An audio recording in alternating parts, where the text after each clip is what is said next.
Great. Good morning, everyone. Thank you for joining us on this Saturday, August 7th. And we are really excited to continue with our health and wellness series, Custody International Incorporated Summer 21 lecture series. And I am overjoyed and elated to introduce a speaker that's going to share about health equity in colorectal cancer. She is Dr. Anyane Yeboa, and she is currently an instructor of medicine of gastroenterology studies at Harvard Medical School and Massachusetts General Hospital. She is also a member of the Clinical and Translational Epidemiology Unit, which is a subdivision of the Mongan Institute at MGH. Dr. Anyane Yeboa treats patients with general gastrointestinal disorders and inflammatory bowel disease. I was fortunate enough to be introduced to her via my advisor, Dr. Lori Quinn at Teachers College, and she is also Ghanaian. So we are really fortunate to have her share about the topic that's so passionate and near and dear to her heart.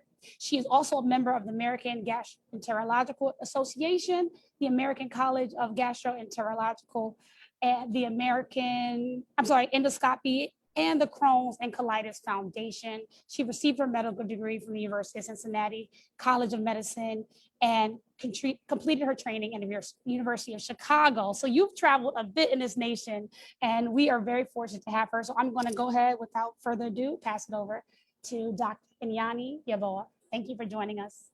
Thank you so much for having me, and thank you so much for that wonderful introduction. So again, I'm Dr. Anyane Yeboa. I'm a gastroenterologist at Massachusetts General Hospital in Boston, and I'm super excited to chat with you all today about a topic that's near and dear to my own heart, health equity in colorectal cancer.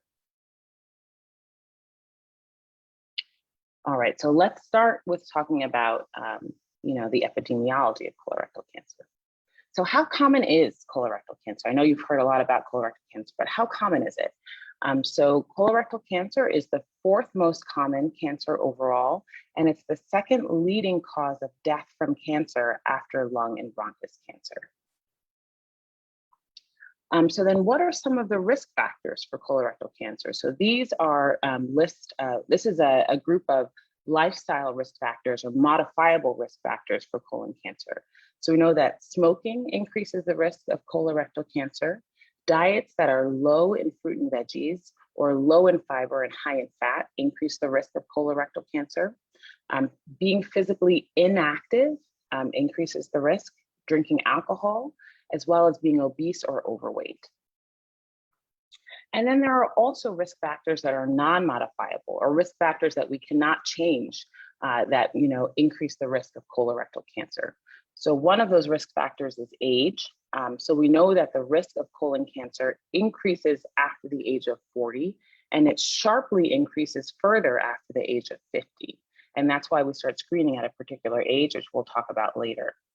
We also know that people who have a personal history of colorectal polyps or colon polyps are at increased risk of colorectal cancer. So polyps are non-cancerous growths of the colon and rectum that can lead to cancer later on if they're left in the colon and not removed. We know that it takes about 5 to 10 years for cancer to develop from polyps, and that a person with a history of polyps has an increased risk of cancer, colorectal cancer, compared to someone who does not have a history of colon polyps. People who have a history of inflammatory bowel disease, which is an inflammatory disease of the GI tract, anywhere from the mouth to anus. It includes both ulcerative colitis and Crohn's disease. These people have a risk of colon cancer that is about 4 to 20 times those without a history of inflammatory bowel disease.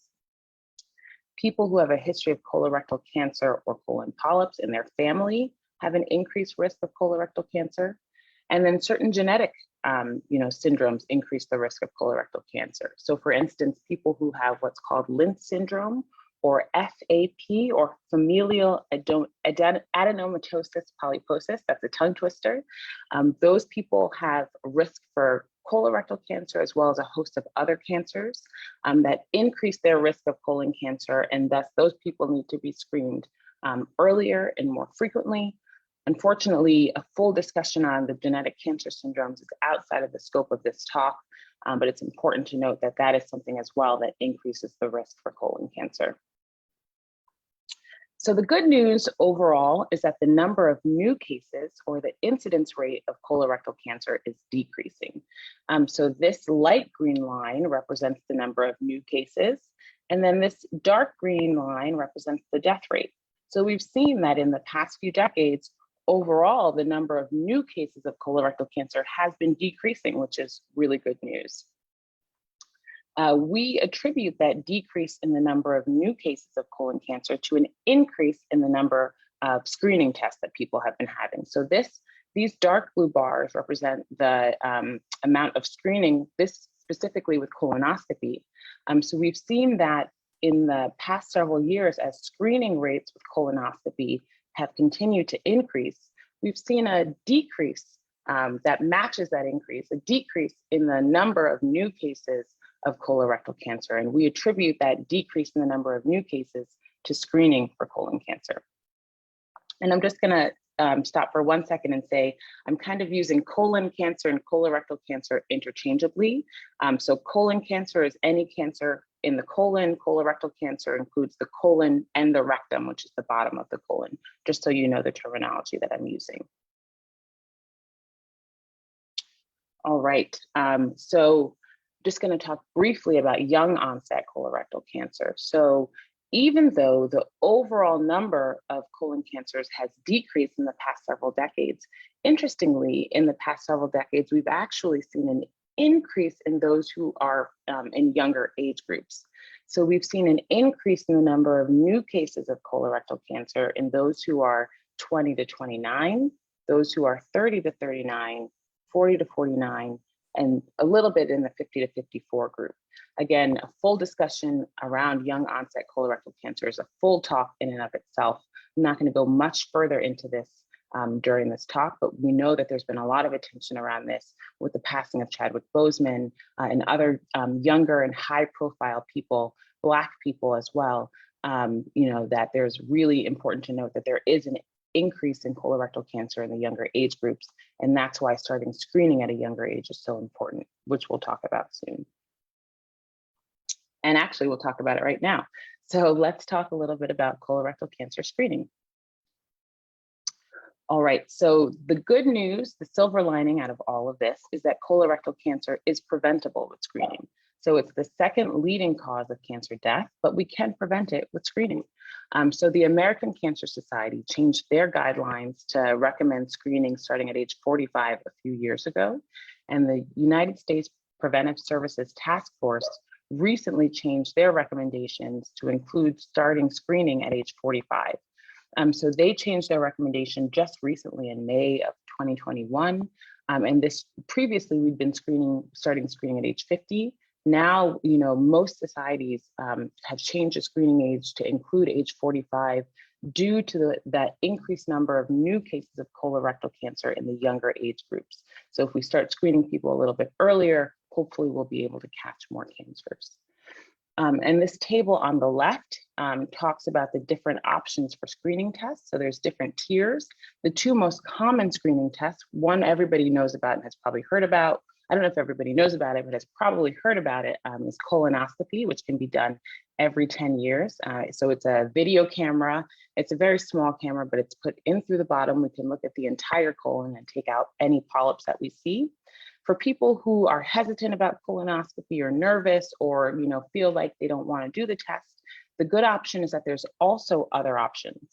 So there's an annual, what's called fecal immunochemical test, or a yearly FIT test, which is a stool-based test. So you just give a stool sample at the lab every year, and this is just as good as colonoscopy to screen for colorectal cancer.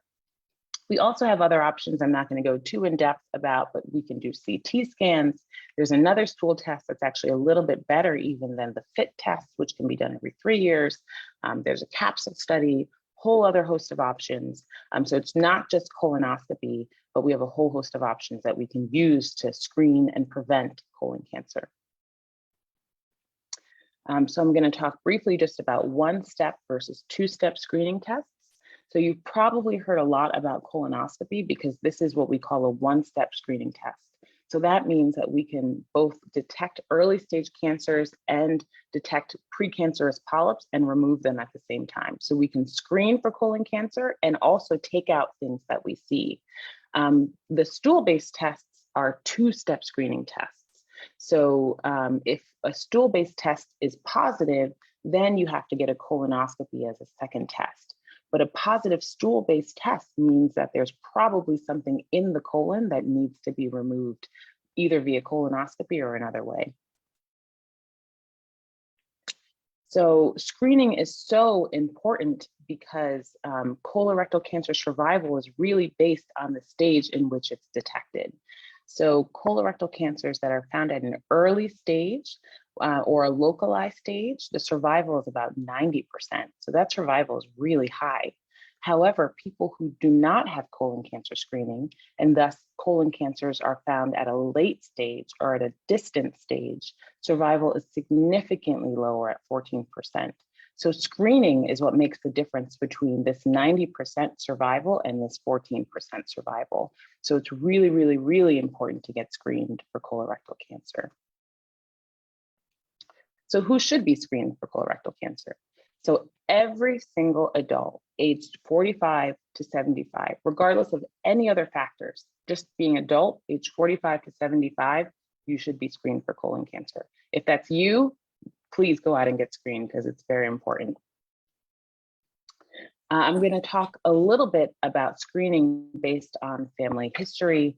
So I'm really just going to focus on this first area here, but it's really, really important for people to talk with their family about their history, talk about their cancer history, talk about at what age cancers were diagnosed, because that can impact when you should be screened for colorectal cancer. So people who have a history of colon cancer or an advanced polyp in a first-degree relative, so mother, father, brother, sister, at an age less than 60, or in two of these first-degree relatives at any age, should have screening starting at age 40 or 10 years before the youngest relative was diagnosed. So for instance, if your mother was diagnosed with colorectal cancer at age 59, then you should be screened at age 40.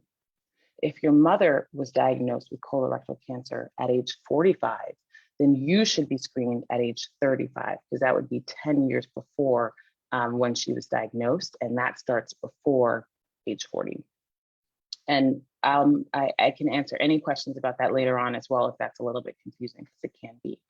And then so those who have a family history of colon cancer should be screened every 5 years. So it's important to start earlier in that group and then shorten the interval or increase more frequently in that group in order to catch colorectal cancers early and prevent, catch colon polyps that can turn into cancer early and remove them and decrease the risk of colorectal cancer.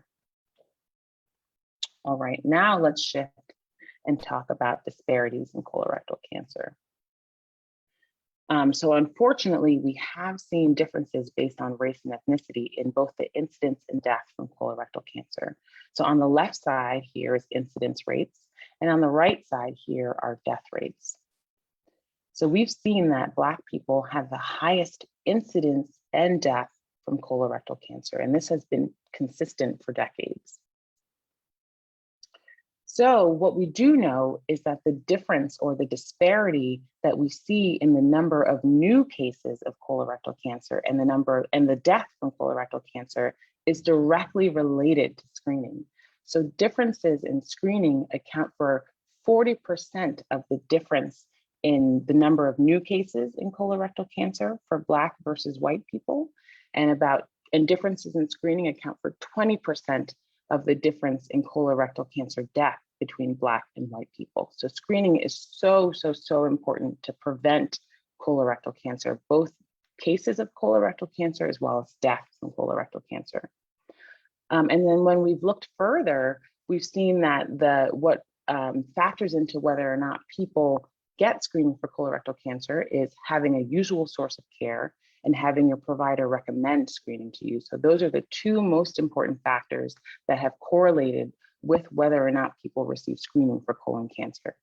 And that's why talks like this are so important, because now you don't have to wait for your provider to recommend colorectal cancer screening. Now you have the knowledge and know that screening is so important and can then go and ask your provider to be screened. All right, now just talking a little bit about self-reported barriers to screening. So this was a study done with federally qualified health center patients in 50 rural South, who are over age 50, in rural southeastern Missouri, looking at what patients thought were barriers to screening. So about 11% of patients said that their provider did not recommend screening for them. 30% of patients were fearful or worried about the procedure. This is predominantly colonoscopy now we're talking about right now.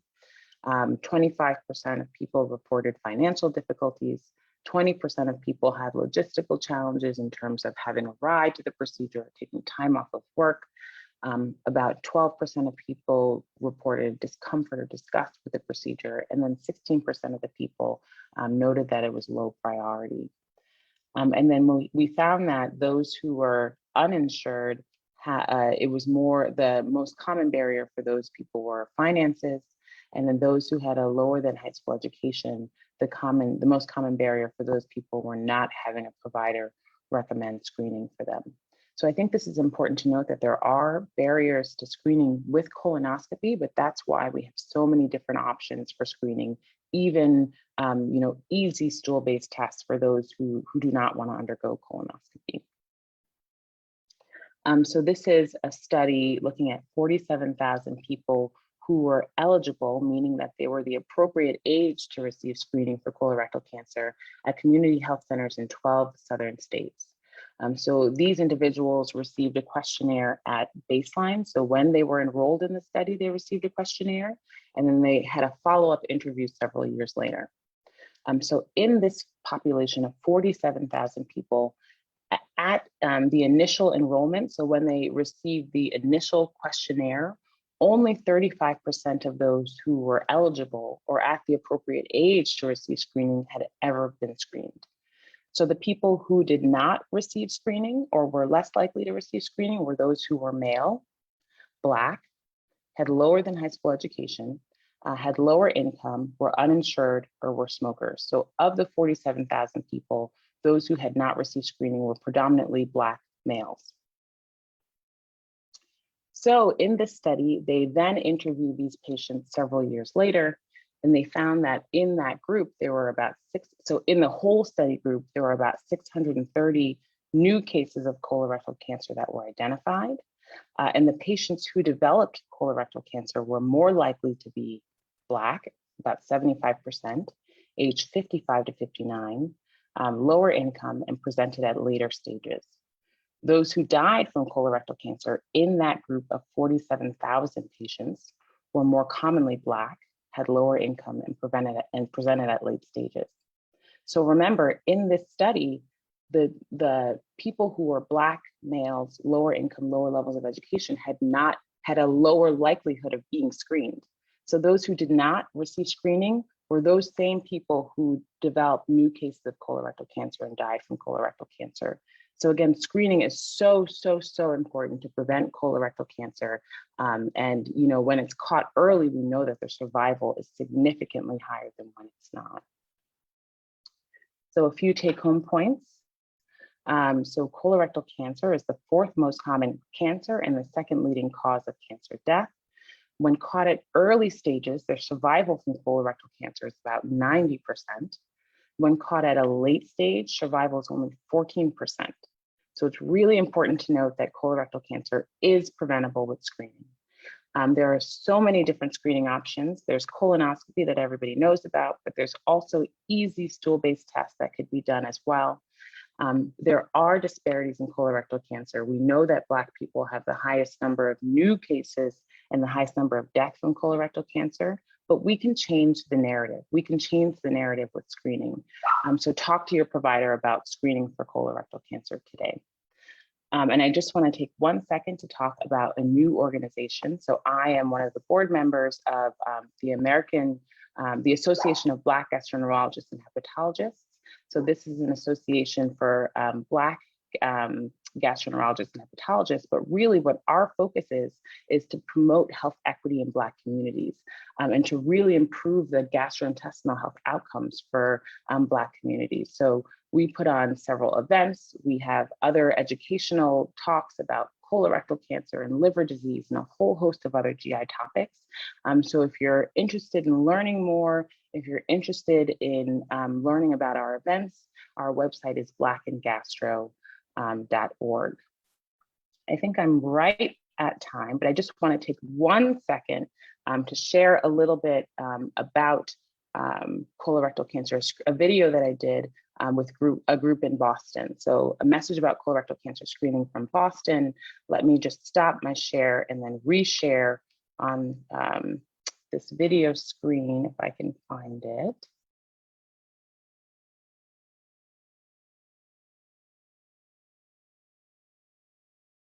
Okay, can you see my screen? Let me just maximize it. Okay.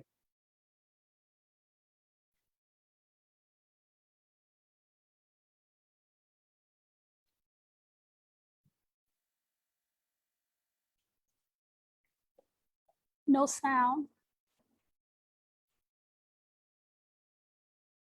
No sound? No sound, yes. Oh, you know what it is? It's because I have my headphones in. Let me take those out.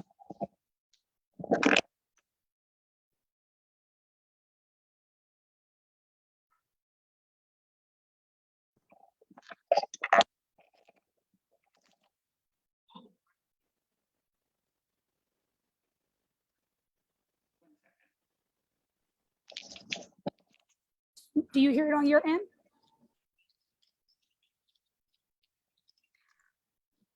Dr. Anyane Yeboa, we don't hear it on our end.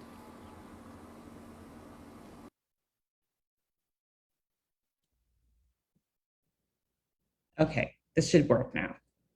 Colorectal cancer is the third most common cancer and the second leading cause of cancer death in the United States. In recent years, more young people have been passing from colorectal cancer, such as Chadwick Boseman, the star of the Marvel movie Black Panther. Black men and women have the highest rate of colorectal cancer in Massachusetts and across America.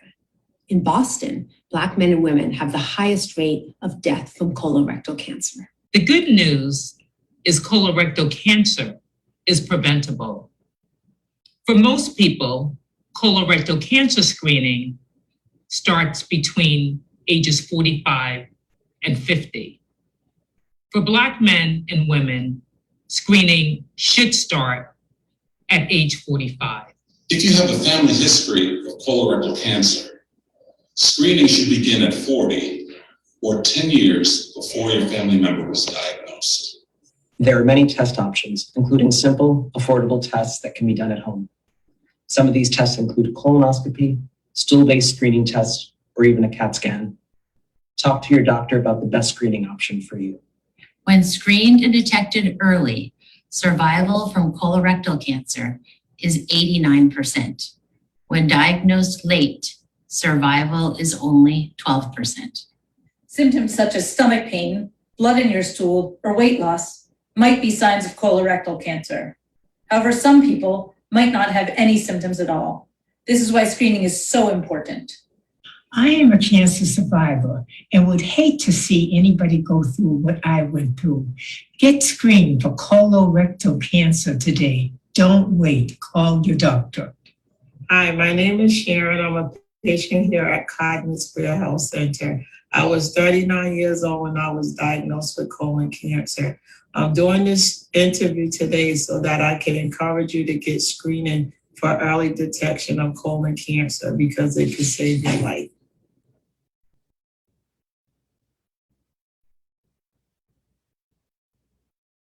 I think there's some resources at the end, so I'm just, oh no, I think it's over. All right, so that is everything that I had today. I really hope that you found this informative and helpful, and I'm really excited to take any questions that you have. Wow, thank you so much. This is very important. I do have a question, and I'll open it up to the chat or if anyone wants to ask a question. So just, it's been a while since I've taken anatomy. Can you go through where the colon begins in the digestive system and why after, I guess, late stage diagnosis, there is a less of a chance of survival? Is it a very progressive type of cancer? Yes. So the colon, so basically your anus, where the stool comes from, that's where, or right above that is your rectum. So that's why we call it colorectal cancer. And then let me see if I can show myself. This is the left side of your colon. It goes all the way across your abdomen to the right side here. So your colon starts from your rectum, your bottom, and it goes across your abdomen, and the right side of your colon is located right here. So people who have left-sided pain, then we think of things on the left side of the colon. People who have pain on the right side here in your belly, we think of things on the right side of the colon. So colon cancer is, the survival is much lower at late stages because then it becomes more advanced. So if there's a polyp in your colon that you never have screening for and it's left for years and years and years, it can turn into cancer. And if you wait a long period of time, it can be at a very late stage where it might affect other organ systems, and there might be metastasis to the liver or the lungs. And at that point, our treatment options are very few. So that's why if you leave colorectal cancers in for a long period of time and you don't do screening to detect them early, they can be found in an advanced stage, which leaves limited options for curative or for curing the cancer and for treatment. Awesome, thank you. We have some questions in the chat. So the first one is, what do they look for in stool samples to detect cancer? Yes, so it's actually blood. So blood in the stool can be one of the first signs of cancer in the colon, or even just a cancer in the GI tract in general. So blood in the stool is what we look for. Sometimes when people have blood work done by their physician and they now have like a new finding of a low blood count or low levels of iron, all of that can be, and then you do a stool test and there's blood in the stool as well, which shows that you're losing blood from the GI tract. That can be a sign of colon cancer, and sometimes also an upper GI cancer as well. Great, thank you. Another question is, other than heredity, are there other risk factors or lifestyles that make you more risk for colon cancer? Yes, so there are several lifestyle risk factors that put people at risk for colorectal cancer. So let me just go back and share that slide again, just to show everybody. So these are some of the risk factors, the lifestyle risk factors. So smoking, having a diet low in fruit and vegetables, a diet that's low in fiber and high in fat, being physically inactive or not exercising, drinking a lot of alcohol, or being obese or overweight. Those are all risk factors for colorectal cancer. And we think these are the same risk factors that increase the risk of that younger onset colorectal cancer, that cancer that we're seeing in younger age groups. And then these are some of the other risk factors that we cannot change, like our age, if we've had polyps in the past, history of inflammatory bowel disease, or family history of genetic causes.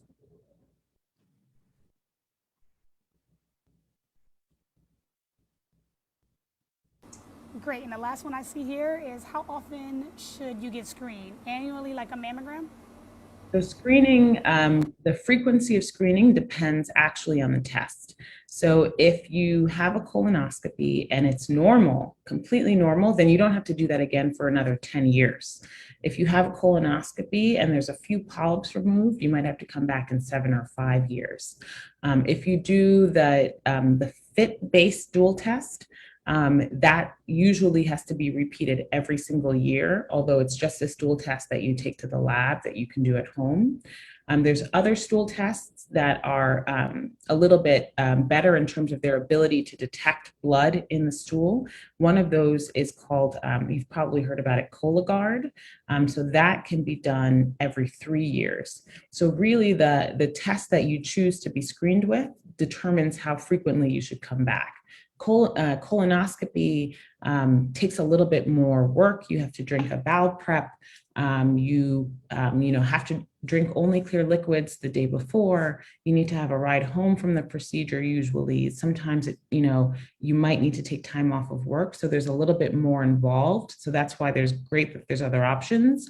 But the good thing about colonoscopy is that if it's normal, you don't have to have another one for 10 years. All right.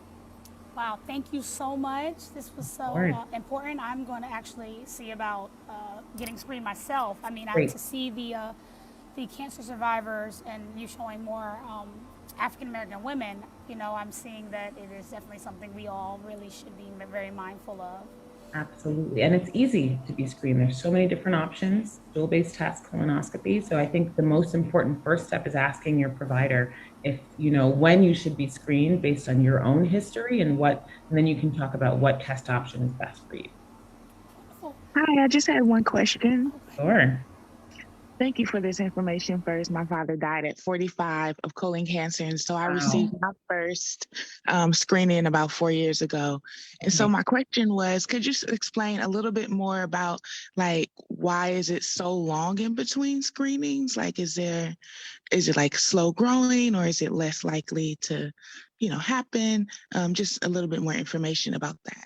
Absolutely. So it takes about 5 to 10 years for polyps to develop into cancer. So if you have a colonoscopy and you had no polyps at all, then your risk of cancer is low. So the next colonoscopy can be done at 10 years.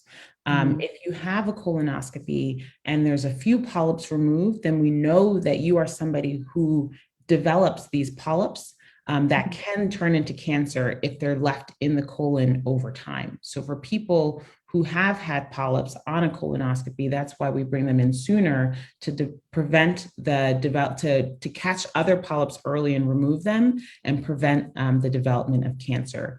But the timeline in which we do colonoscopy is so long just because it takes a long time for polyps to develop into cancer. And if you did your first one and you don't have polyps, then the risk of developing a cancer within 10 years is very low, especially if you drank the bowel prep and your colon was very clean when we did the procedure. So if you did have polyps, are you more likely to possibly get cancer, or no? If you did have polyps, there is an increased risk of colon cancer, but that's why we say we bring people back sooner. So for instance, and it's all based on the number of polyps, and we even have guidelines about when we should bring people back based on polyps. So if you, for instance, if I did your colonoscopy and you had 2 polyps, then we would bring you back in 7 years versus 10 years. If you had 3 or more polyps, then we would bring you back in 3 years instead of 10 years. And if you had a lot of polyps, sometimes we bring people back in 1 year. Or if you had a really big polyp that we had to remove, then sometimes we bring people back in 6 months to a year. So it all depends on what's seen on the procedure, because the risk of cancer in people who've had polyps is higher. That's why it's so important to bring people back earlier and stay on top of the screening in order to prevent a colorectal cancer. Got it. Thank you so much. You're so absolutely welcome. Wonderful. Any more questions? If there are no further questions, I just want to thank you again, Dr. Anyane Yeboa, for joining us today. And I look forward to collaborating in the future. Congratulations on the development of this nonprofit. I will check it out. And I'm really just impressed with the work you're already doing. Thank you for blessing our series. And if you have any last words you want to share with the group, did you have your contact information that maybe? Oh, yes. That's a great, so I will send you my contact information for anybody who, I think that'll be the easiest way for anybody who has any follow-up questions.